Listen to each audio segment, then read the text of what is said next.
Hello friends, आज आपण solve करणार आहोत practice set number 6. Right the name of pairs of congruent line segment.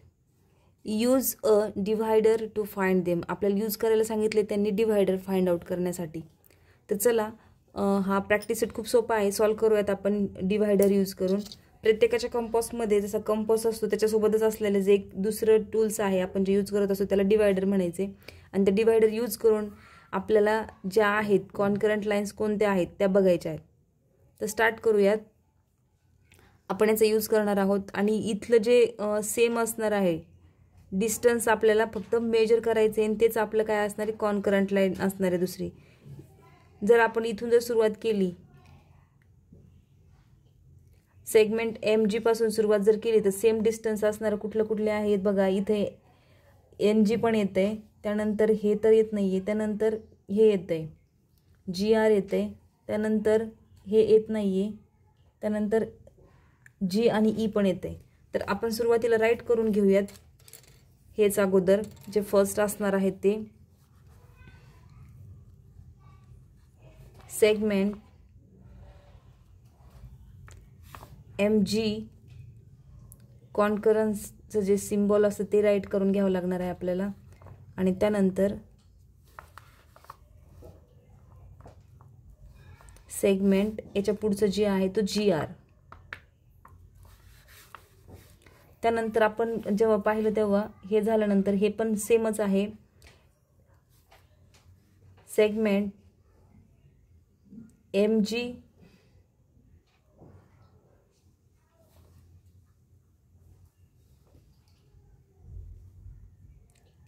कॉन्करन्सचं symbol आणि segment NG हे पण सेमच आहेत.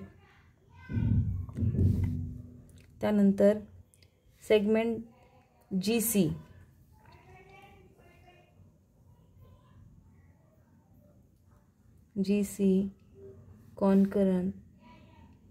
कॉन्करंट लाईनमध्ये बघा सेगमेंट GCला जेव्हा आपण मेजरमेंट केलेलं होतं तर तसंच त्याचं आहे GB. बघायचं आपल्याला सेम होतंय का ते. आता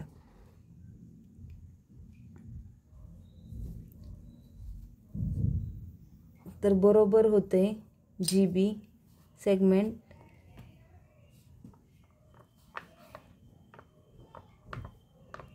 GB.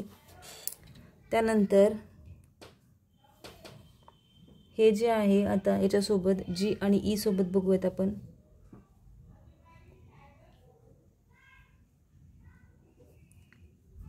GE याच्यासोबत कुठलं बसतंय तर GR.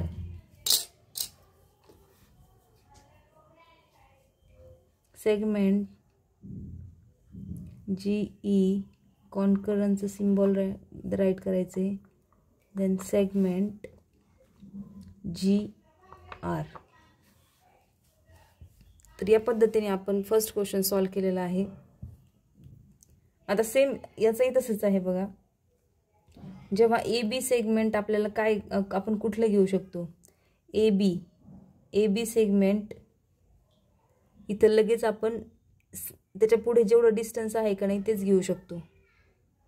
तर इथून जर सुरुवात केली आपण AB घेतलं तर याचं सेगमेंट काय घेणार आपण WA.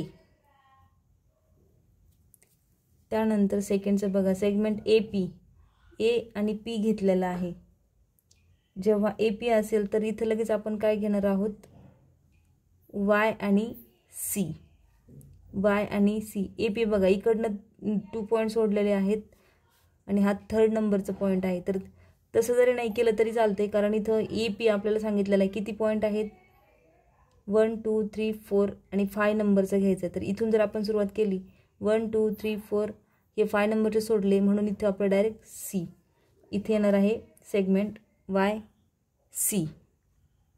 त्यानंतर AC बघा AC मध्ये पण डिस्टन्स आहे 1च. याचं 1 मध्ये आहे फक्त त्यांच्यामध्ये 1 पॉईंट. तर इथं आपण काय घेऊयात AC जर हे आहे तर इथं इकडनं जर आपण घेतलं तर PY. त्यानंतर 4 नंबरचं बघा सेगमेंट दिलेलं आहे कॉन्करन्सचं सिम्बॉल दिलंय. सेगमेंट BY दिलेले B आणि Y शोधायचं आपल्याला B आणि इथं Y आहे. त्यांच्या दोघांच्या पण मध्ये किती पॉईंट्स आहे तिथं, तर 3 आहे. तर याला सेगमेंट असणारं कुठले पॉईंट असणार आहे बघूयात आपण. तर त्याच्यासाठी असणार आहेत बघा P आणि W यांच्या दोघांमध्ये पण 3 पॉईंट सुटतात. त्यानंतर सेगमेंट आणि त्याचं कॉन्करन्स दिलेलं सेगमेंट Y आणि Q. तर याचं कुठलं असणार आहे, Y आणि Q शोधायचं आपल्याला. Y इथं आहे आणि Q इथं आहे, म्हणजे यांच्या दोघांमध्ये किती आहे, 2च पॉईंट आहेत. आपण जर असं घेतलं तर याचं जे सेगमेंट जे आहे Y आणि A हे पण येऊ शकतं. Y आणि A इकडे पण जाऊ शकतं, म्हणजे इथं काय असणार आहे Y आणि A. त्यानंतर सेगमेंट BW, B आणि W 2च आहेत मध्ये. एक तर आपण त्याला W आणि Y पण घेऊ शकतो किंवा X आणि Z असं पण घेऊ शकतो. तर इथे घेऊया आपण X आणि Z. झालं. तर आपण डायरेक्टली सॉल्व्ह केलं आहे, कारण ही जी लाईन काढलेली आहे तर यांच्या सगळ्यांच्या मध्ये डिस्टन्स जे आहे ना ते सेम आहे. तर म्हणून आपण डायरेक्ट पॉईंट जरी सोडले तरी चालते, किंवा जर तसं नसेल तर आपण यांनी डिव्हायडरनी आपण प्रॉपर डिस्टन्स पण घेऊ शकतो. फॉर एक्झाम्पल बघूयात आपण. ए आणि फर्स्ट आहे ए आणि बीचं. ए आणि बीचं जे आहे तर किती, जेवढं डिस्टन्स आहे तर तेवढं W आणि एचं आहे का, तर हो. तर सेम भरते त्यांचं दोघांचं पण डिस्टन्स. जेवढं ए आणि बीचं आहे तर तेवढंच कोणाचं पण भरलेलं आहे, ते बघा सेम भरले. त्याच पद्धतीने आपण बघूयात हे एक्झाम्पल. सेगमेंट PW, P आणि W किती आहेत, 1 2 3 मध्ये पॉईंट सोडले, म्हणजे तरी पण आपण बघूयात यांचं डिस्टन्स जे आहे ते सेम भरते का, सेम भरले. त्यानंतर सेगमेंट कुठलं, कॉन्करन्स सेगमेंट दिलेलं आहे B आणि Y. आता B आणि Y कुठे आहे, तर इथं आहे. हे बघा एकदम बरोबर भरले. आपण जरी पॉईंट सोडून जरी केलंय ना आणि डिव्हायडरनी जरी आपण मेजरमेंट करून बघितलं तरी सेमच आहे, कारण इथं जेवढे सेंटीमीटरचं माप मेजरमेंट दिलेलं आहे तर ते सगळीकडे सेमच असल्यामुळे आपण डायरेक्ट केलं तरी चालते. तर या पद्धतीने आपण प्रॅक्टिस सेट नंबर 6 हा सॉल्व्ह केलेला आहे.